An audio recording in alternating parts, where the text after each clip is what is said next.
وَتِلْكَ الْأَمْثَالُ نَضْرِبُهَا لِلنَّاسِ وَمَا يَعْقِلُهَا إِلَّا الْعَالِمُونَ. Ancaman yang keras bagi orang yang berpaling dari Al-Quran. Jadi bukan sebetulnya dalam dua ayat ini bukan hanya faidahnya atau bukan hanya yang dituju orang-orang melakukan syirik saja. Enggak, umum.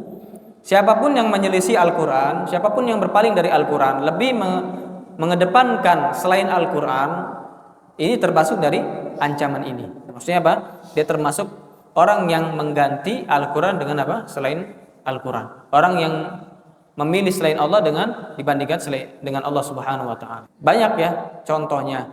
Jadi bukan hanya pelaku syirik, pelaku bid'ah termasuk di sini. Itu berpaling dari Al-Quran, bid'ah dalam masalah amalan atau bid'ah dalam masalah keyakinan. Contohnya misalkan Allah Subhanahu wa taala menyebutkan tentang fisiknya itu, di antaranya apa? Ya, kita enggak katakan fisik ya, tapi barakallahu fikum. Contoh misalkan tangan Allah, Allah sebutkan tangan, mereka sebutkan bukan tangan.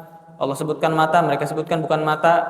Allah sebutkan barakallahu fikum betis, mereka sebutkan bukan betis. Allah sebutkan ridho, mereka katakan bukan ridho. Nah, ini berarti apa?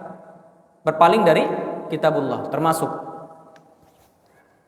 wastabdala bihi ghairah. Dan dia mengganti dengan kitabullah ya hal yang lain. Jadi memilih hal yang lain dibandingkan Al-Qur'an. Jadi hati-hati di sini para pelaku bid'ah dan juga orang-orang yang memiliki keyakinan kebid'ahan.